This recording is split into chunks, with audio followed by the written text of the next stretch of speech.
Hi అండి. ఈరోజు special recipe traditional sweet recipe కజ్జికాయలు. ఇంట్లోనే ఈజీగా క్రిస్పీగా ఎలా చేసుకోవచ్చో చూద్దాం. ముందుగా ఒక ప్లేట్ తీసుకుని అందులో మైదా పిండి 3 కప్పుల వరకు వేయాలి.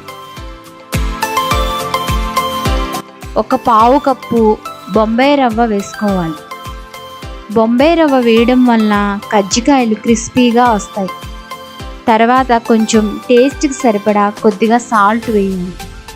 ఇప్పుడు ఈ మైదా పిండి మిశ్రమంలో కాచిన నూనెను ఒక 4 టేబుల్ స్పూన్ వరకు వేయాలి. ఇవన్నీ వేశాక మొత్తం అంతా ఒకసారి మిక్స్ చేయాలి. తర్వాత ఈ ఆయిల్ అంతా బాగా కలిసేలాగా చేత్తో బాగా కలపాలి. పిండి అనేది ఈ విధంగా ముద్దలాగా కలిపిన తర్వాత కొద్ది కొద్దిగా వాటర్ వేస్తూ సాఫ్ట్గా కలుపుకోవాలి.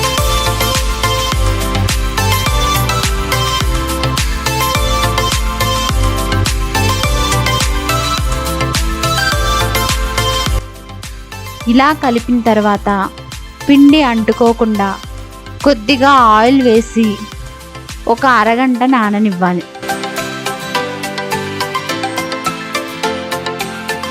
తర్వాత ఒక 3/4 కప్పు నువ్వులు తీసుకోవాలి.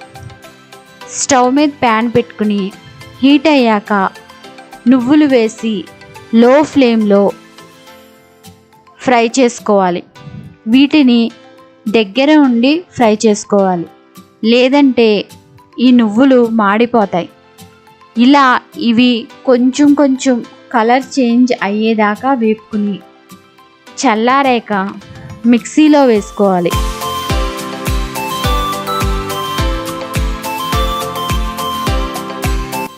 వీటిని మెత్తగా కాకుండా కొంచెం బరకగా గ్రైండ్ చేసుకోవాలి. ఇలా గ్రైండ్ చేసిన ఈ నువ్వుల పొడిని ఒక గిన్నెలోకి తీసుకోవాలి. తర్వాత అదే ప్యాన్లో 1 కప్పు వేరుశెనగ గుళ్ళు వేసి ఇవి కూడా లో ఫ్లేమ్లో పెట్టుకుని ఫ్రై చేసుకోవాలి. వీటిని కూడా ఇలా బాగా ఫ్రై చేసుకున్నాక వీటిపై ఉన్న తొక్క తీసేసి మిక్సీ గిన్నెలో వేసుకుని వీటిని కూడా బరకగా గ్రైండ్ చేసుకోవాలి. తర్వాత 1 కప్పు పుట్నాల పప్పు లేదా వేపిన శనగపప్పు అంటారు కదా, వాటిని తీసుకుని వీటిని కూడా ఒక 2 మినిట్స్ ఫ్రై చేసి మిక్సీ గిన్నెలో వేసి గ్రైండ్ చేసుకోవాలి. ఇవన్నీ కూడా మెత్తగా కాకుండా బరకగా గ్రైండ్ చేసుకోవాలి. తర్వాత ఇలా గ్రైండ్ చేసిన నువ్వులు, వేరుశెనగపప్పు, పుట్నాల పప్పు మిశ్రమాన్ని ఒక ప్లేట్లోకి తీసుకోవాలి. తర్వాత అందులో 1 కప్పు ఎండు కొబ్బరి తురుము వేసుకోవాలి. ఇవన్నీ వేశాక 1 కప్పు బెల్లం తురుము మిక్సీలో వేసి మెత్తగా పొడిలాగా చేసుకోవాలి. ఈ బెల్లం పొడి కూడా ఇందులో వేయాలి. తర్వాత ఇందులో యాలుక్కాయలు 6 పొడి చేసింది వేసుకోవాలి. ఇలా వేశాక మొత్తం అంతా కూడా బాగా మిక్స్ చేయాలి. ఇవి మొత్తం బాగా కలిసేలాగా బాగా కలుపుకోవాలి. ఇలా కలిపిన మిశ్రమాన్ని పక్కన పెట్టుకోవాలి. తర్వాత కలిపి ఉంచుకున్న మైదా పిండి ఒక పెద్ద ఉండ తీసుకుని ఇలా పెద్ద చపాతీలాగా ప్రెస్ చేసుకోవాలి. ఇలా మరీ పల్చగా కాకుండా మరీ మందంగా కాకుండా చేసుకోవాలి. ఇలా చేసిన తర్వాత ఒక మూత తీసుకుని వీడియోలో చూపిస్తున్నట్లు ఇలా వీటిని రౌండ్గా కట్ చేసుకోవాలి. ఇప్పుడు ఇందులో కలిపి ఉంచుకున్న స్టఫింగ్ని అందులో 2 టేబుల్ స్పూన్ వరకు వేసుకోవాలి.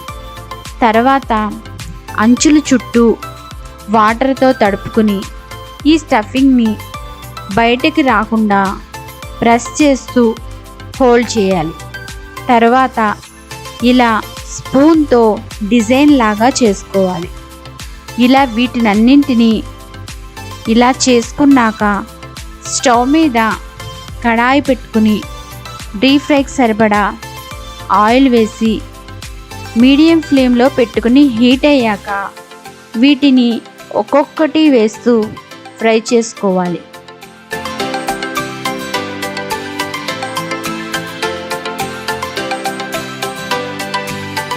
ఇవి కొద్దిగా వేగిన తర్వాత రెండో వైపు తిప్పుకుని ఫ్రై చేసుకోవాలి.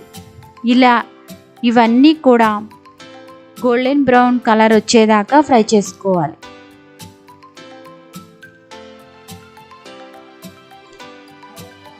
ఇలా వేపుకున్న కజ్జికాయల్ని ఒక ప్లేట్లో తీసుకుని సర్వ్ చేసుకోవాలి.